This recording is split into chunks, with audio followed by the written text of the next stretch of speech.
Welcome to Music from Humans, the series where we explore the voices behind some of the most inventive sounds in music today. And few artists embody that spirit better than Jon Raskin.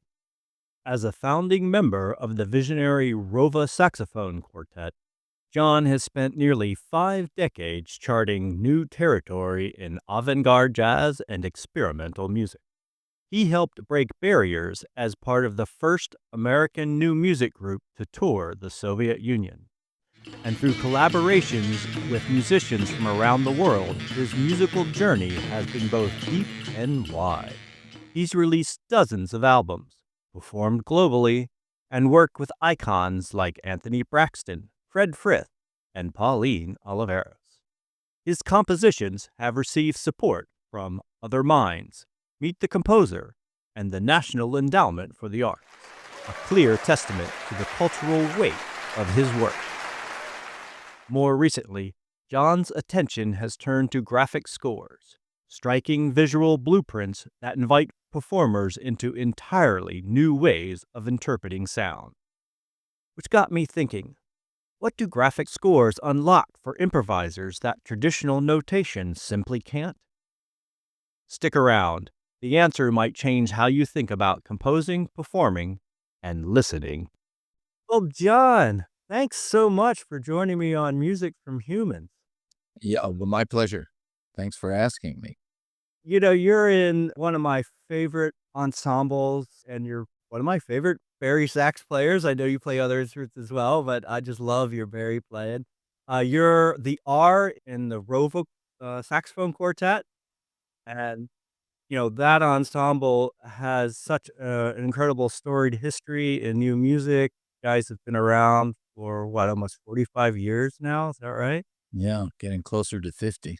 Yeah, closer to 50. And you guys like played behind the Iron Curtain in Russia when it was the Soviet Union. I mean, you've toured all over the world with this ensemble and have really developed some great compositional techniques. I know I've had the fortunate to work with many of you. I studied a little composition with Larry.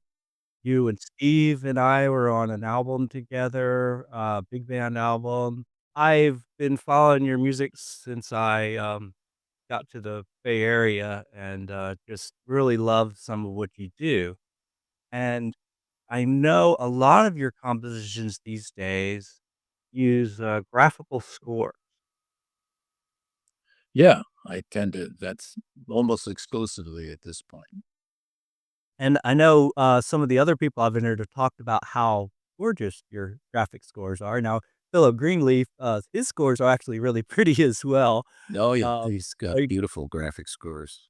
yeah, and yours are looking through some of yours, they're just really gorgeous. I'm surprised you haven't done something like, Cheryl Leonard and had them, in art galleries as well as, music, performance, 'cause yours are really cool. So I'm curious, everybody has a little different tact on why they prefer graphic scores or use graphic scores, and I would love to hear about your decision to work more with graphic scores and what you feel you get out of the graphic scores. Why is that the optimal way for you to present your music? Well, I started exploring graphic scores because I wasn't making scores. I was making like in Rovo, we would put pieces together, and a lot of times I just made the parts for the individual players and didn't have a score, right? Mhm. And and then a lot of times the parts weren't they were just, a roadmap of what to do, right? Without the concepts that this that we were working on in the music. Right, So it was because you're a highly improvised ensemble, right? Just to yeah, but keep we would have a lot there could be a lot of specificity in the improvisations, right? I mean, one of the main things that we explored was how do you organize music for improvisers, right? And, so we would in the beginning, we rehearsed, constantly. We were I don't know, some 15, 16 hours a week we'd be rehearsing. And we got to a point like we'd record things, or you'd be doing something, and then, what were you doing when this was happening? What were you doing? That sounded really cool. That was amazing. And then we'd sit there and say, okay, let's remember this, and this would be an area. And then we would have this area that we would, have a name for, so we could get back to and work on it. And then we started getting into processes,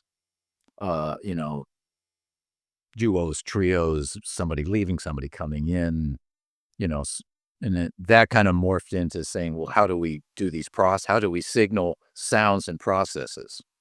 At that point, it was just, how do we signal this or that? So we started collecting all these ways of organizing improvisations. Sometimes they were set, and we would have, it would be a piece. So we codified it into an example. And then we got into the point of saying, well, we don't have to codify. We can just do make decisions on the fly about where to go. And so that morphed into radar, which is a whole other, we could talk a long time about that. All right. So go back to the score. So I'm sitting there kind of going, okay, I'm not happy with these parts, and I want to have a score. And I'm sitting there going, I think I can get at some of these ideas by not using traditional notation, right? To find something visual that people can contemplate and gain insight into. And for my way of thinking, traditional notation is a graphic score with a long history, so it has a lot of content in it. But the content gets richer by people playing the scores and finding, their way into making it live as music. So, in the classical world, they call it interpretation, right? That, this person has a wonderful interpretation. But what it is they're looking at these dots and lines and stuffing like that, and finding a way to really make it live in the moment. So the process is the same for my graphic scores. There's something there to latch onto and interpret, and over time, you get an understanding of how you want to do this, right? So to me, the process is the same. I'm just saying the elements that I'm using to communicate the interaction between the visual and the audio is something I was interested in. I look at a lot of art, and I look at art, and I even have an improvisation piece that I call Art for the Improviser. And I went through all the art books I had, and I copied out the pieces that I thought really had musical, you could really be inspired to make sound from these things. And then I hand out the pieces of art, and you can, sometimes you can play the same art piece, or you can just move through the different art pieces, And so that was all kind of happening when I decided to make, graphic scores. And the Here and Now was the big piece that I did that really launched, me doing primarily graphic scores. Oh, really? Okay. And that was commissioned by other minds. Yeah. Yeah. So it was for a music festival. So then I had a budget. So I could, not only can I compose this piece, I'd have money to bring in Jon Raskin and, Shoko Ikagi. And so, and I was really listening to a lot of Asian classical music. So it was kind of like, okay, I just, Kayagum, Kodo, Pipa, Erhu. I mean, and then Right. There's like tabla in there too. yeah, well, there's Jim Santiowens plays tabla Tehran, which is just a drum orchestra. A Tehran is kind of an orchestra, so he had I think 9 drums. And Cha-Chan Yang had recently immigrated to Brooklyn from Burma, so it was like, oh, he's in the States, and so I thought, having him come and play in circle drums would be, fascinating, So And this also has Rova on it too. So it's like Rova Saxophone Quartet and these other instruments, and with Gino Rivera as the as the conductor. And so I compose solo pieces for each of the members to have as a something to improvise with. Um, a lot of in the early part of the graphic scores, I was using the ideas from Kandinsky, who was improvised with visuals, and he has a book called Point and Line to Plane, which is a little primer of his how he develops his graphic language, which can be from lots of different sources. Like he takes written music like da da da dum, you know, Beethoven, and then turns it into a graphic that is then entered into his graphical improvisations. There's pieces from dancers in the theater of costumes and people making shapes and stuff like that. He'll take that, and then you see how he then takes that as a graph and then uses that in improvisation. So a lot of his improvisations are drawn from all these other areas of the world and art into those graphical notations that he then improvises with color, shape, and form. And I didn't realize that. I'm a big fan of his art, but I didn't really know yeah, that. it's a great book to check out. And then one thing for like lines, right?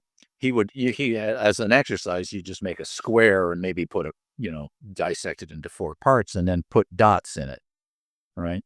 And then you just take and connect the dots to get lines, right? So if you want different shaped lines, he's doing it with, the practicing or getting them by, putting various dots and then playing around with how many different ways you can interconnect them. I put a lot of that stuff into the score. I'm interested in the nature of time, and I often come back to it. So the here and now was the idea that uh, time isn't a point. It's not a line. It's an area. And on the subatomic particle level, there are things that are kind of going in front of time or at the leading edge of time or the back end of time, right? So it's this kind of uh, area as opposed to this kind of finite thing. And so that was the kind of graphical interface. They call it the here and now, HERE and now.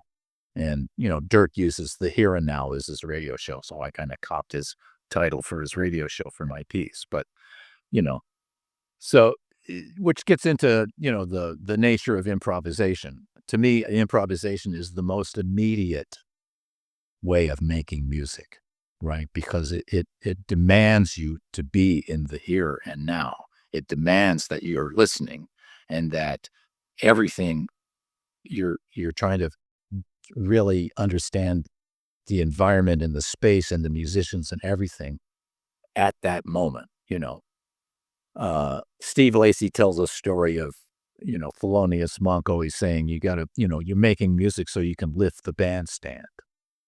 And people that have, when you go to concerts, that whole thing of where you're all just all of a sudden everyone feels in the moment, right? You've gotten everyone's time kind of aligned, and then you're making something that they're engaged in. So that kind of was the inspiration for the piece and what I wanted to do with why I play music and what I want to do with music. So, It's a fantastic project. I really enjoyed it. I mean, I like using lots of, Asian instruments, like my drum, well, yeah, yeah, it was fantastic. Shoko was in my band, and I've written orchestra pieces for, Gujen, which is the Chinese version of a koto, and shang. But anyway, digress here. But I really enjoyed this album, and this one uses a conductor. So a lot of your pieces, especially the ones you write for Rova, is conductorless. The ensemble itself conducts and guides where it goes. So, what was the role of Gino? What was the conductor's? Yeah, so Gino he's an improvising conductor. So he's joining a group of improvisers. And why I wanted to have a conductor is because of just not enough rehearsal time to kind of learn the piece thoroughly. And also, it's just much more difficult to self cue that many people. So Gino is listening to the music and letting it happen, and then if he wants it to, it's time to move on, or he hears something, so he has these cards that let people know what to do. If it's your solo now, or I'm gonna drop you out and bring this person in. So he's just kind of he's the watching the flow of the improvisation and making, improvised decisions about where it's gonna go.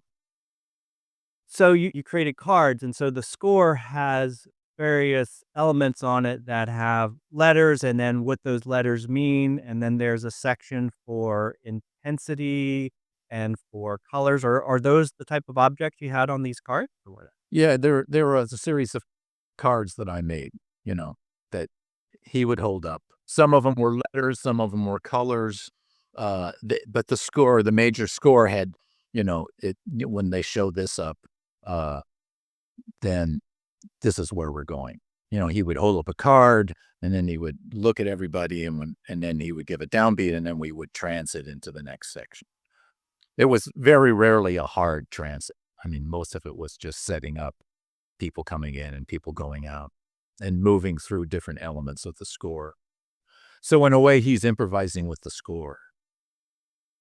And your score has lots of different sections. Was the form um, improvised as well, or was there a like two of your other scores? Have like you follow it in a certain order, Yeah, it was open ended. It was open ended. the way the things happen were decided at the moment. Cool, You know? very cool. I really enjoy that. I have my own piece like that. Yeah. The so do any of the players also initiate? I know this is a big thing with Rova in general and the radar system. And I think the radar is mentioned in this score as well, the radar system. Yeah, because we deployed some radar concepts in there. So Right. no, Those are initiated by the players too, right? And then was there that aspect as well? Could the players also initiate some direction? well, Rova did because we were familiar with it. Sure. There wasn't enough time to sit there and try to integrate those kinds of cues in. So Rova had the ability to do some radar cues. So we were like a subset. This was a subset that happened inside of the conduction. So Cool. Cool. So, I found this work, just really beautiful to listen to. Very interesting. Constantly cool shifting textures, and Rova is a brilliant ensemble for different sounds and textures. But you guys worked it in so well with all the Asian instruments. It seems more like you guys did your best effort to match the different Asian instruments and not overpower them and to accompany with them when you guys were on. So, yeah, this concept of playing it in an improvisation for me, one of the concepts I try to employ is that make everybody sound good. mm, You know, yeah, and you know, so that's what I encourage. If you're playing and you're improvising, it's not to say that you can't be in the foreground or take over a section, right? It's just that inside of the piece that you're playing, make sure everybody sounds good. yeah. So that's a Or situational thing, right? How loud am I playing? Should I get softer? Can I get louder? Should I put a bunch of bass in? space, yeah, Bass, space is important. yeah. So it's just kind of like, or this is a nice thing I can, kind of focus on this particular sound that somebody else is making, and create a sub area. And Mhm. Again, you mentioned that this was really, what drove you into this whole direction of using graphical scores. Is there any other real, interesting breakthroughs you felt with that? well, this is something that's occurred to me more recently about a lot of the ways that I approach getting music together or and playing. Um, I learned how to improvise by improvising with all the sounds around me. I really wanted to learn how to improvise, and at the time, there wasn't, much guide about it, Oh, improvise, you just have the knack or you don't.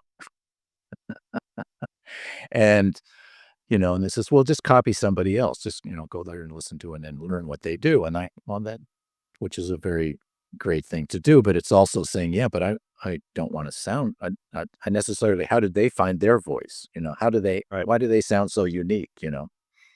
And so I would go out and just play with the sounds around me, wherever I was practicing, or I go out and, I lived up in Oregon. It was easy just to go out in nature and play. And later in urban environments, I'd just go outside and play outside.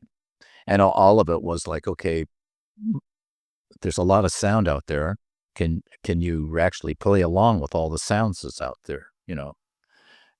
When you're out in an open environment, you're in a 360-degree sonic field with far sound and near sound and different degrees of the feeling of a sound, like a low sound that can be really far away, or something that's really close, that's really soft, and all of a sudden you're hearing a really soft close field sound to a really loud but very distant sound.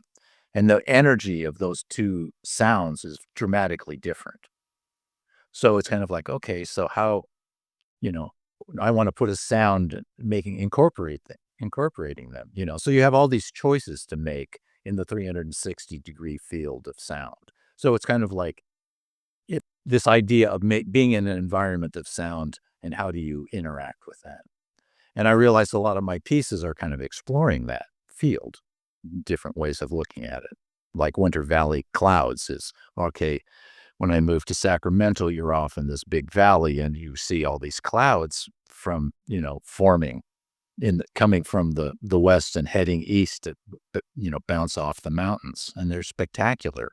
And I said, so that's the environment then I wanted to create, ideas for, you know, to translate that kind of stuff into sound.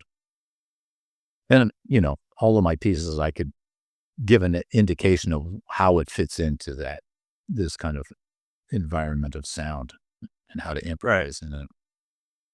But, Valley Winter Clouds, you mentioned that one. I'd love to get back to that. That's another really interesting, work that has a little bit of a different tact in that this one, you have the graphic score, you also have text that sort of explains it a little bit, and that it has a specific path through it that you follow so that the piece sort of will sound the same in some ways, even though it's all improvised, because 'cause it's got a path that it's gonna flow through, and you also have some interesting things in there with note clusters and plus just pure graphics, pictures of clouds and things to inspire you.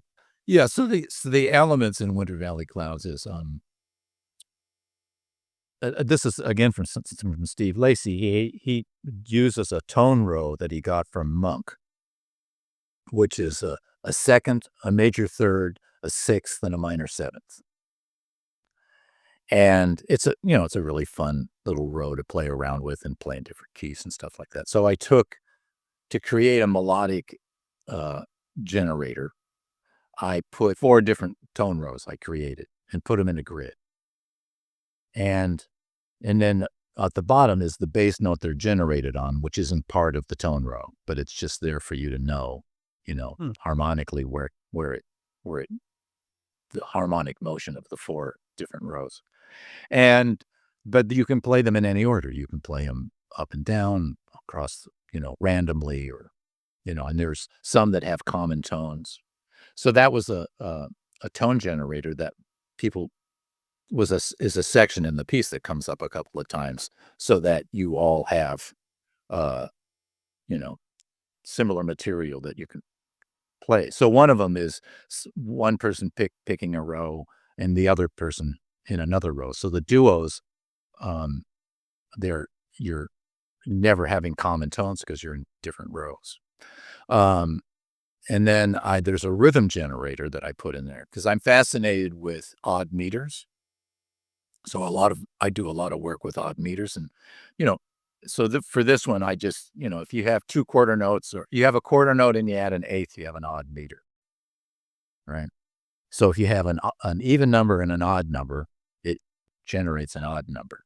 If you have two odd numbers, it generates an even number.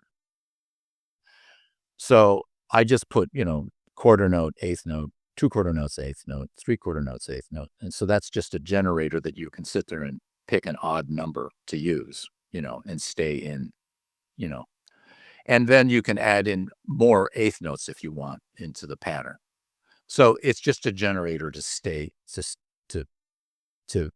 okay, we're going to play rhythmically, and here's this odd metered series of things for you to play around with. I don't specify tempo. I don't specify that you have to stay in any particular tempo. I'm just saying, deal with these odd meters. It creates a wonderful effect. It's really interesting section of the piece. I really enjoyed it.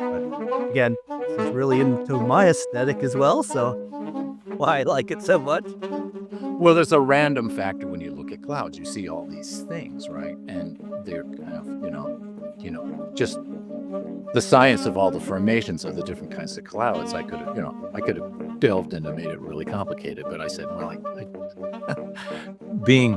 I look for simple things that give a lot of variety out of them, because in the end, I think that's what's happening in a cloud. I think there's simple interactions, and then there's so much variety that they come into those fantastical shapes, Yeah. So, yeah, and then I took some pictures of clouds and cut them up and put them on the score just to have the different colors and some place to go. And so it's kind of a mirrors, there's duos that happen, and then the duos are mirrored. And in the end, everyone has the different tone row, so everyone's kind of having to make a melody when no one has any common tones. Right. So it's discordant, but you're trying to make this melody together, which I thought was a good place to end the piece. Yeah, well, and it ends too with those lovely, quiet multiphonics, and I love multiphonic. My favorite thing. Again, it's a discordant feeling of ending, right? Yeah. I mean, one of the joys of making improvised music is just finding an end that really feels like an end, Yeah. Very true. Very true. I think the other part about this piece that helped it to work so well, and granted, you guys are in Rova, and I know you play with other musicians as well. I'm mentally Rova most just because it's such your longest collaboration. Yeah. You guys play so well. You're such great improvisers. You can naturally create things with space and different textures and things that, maybe someone less experienced or other ensembles don't. But this particular piece that you wrote, I think is laid out well that if other groups wanted to play it, that you would help them to play it very successfully because you change the textures. You also change how many people are playing, so it creates sections of more quiet. So you've sort of shaped the improv so that it continues to be interesting. It continues to have tension and release.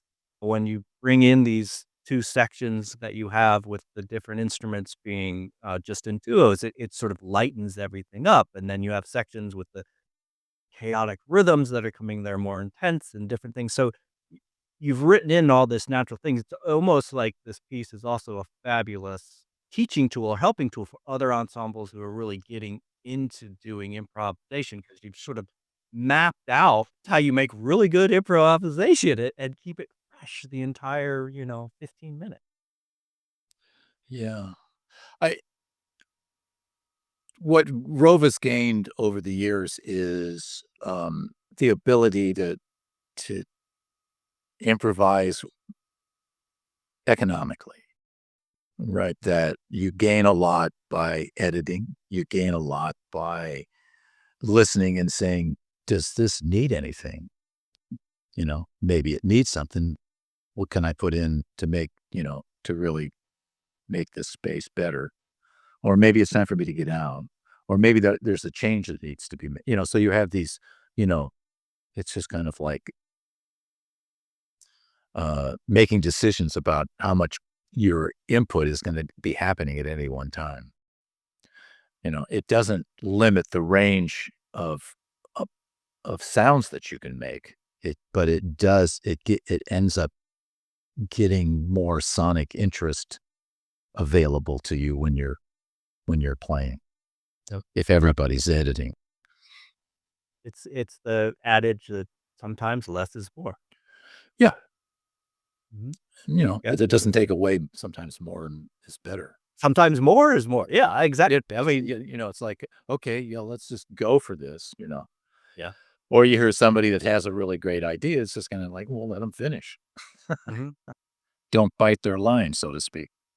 Well, the work that you guys have done over the years, in Rova is definitely like a master class in improvisation. So people who are really interested in learning this new music, improvisational style, listening to the countless Rova albums, I can't even remember. We guys probably have like 50, 60 albums now. It's quite a few.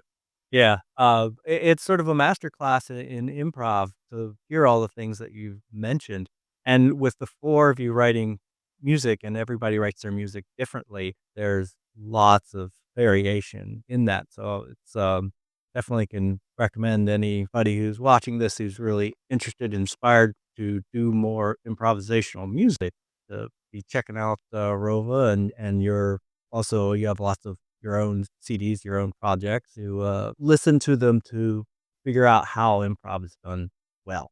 Um, Yeah. Rova actually has a recording of Steve Adams and my graphic scores that you can get on our Bandcamp page, and it has the added benefit that all the money that you goes to Planned Parenthood if you buy it. oh, So, nice, nice, yeah. nice. Very cool.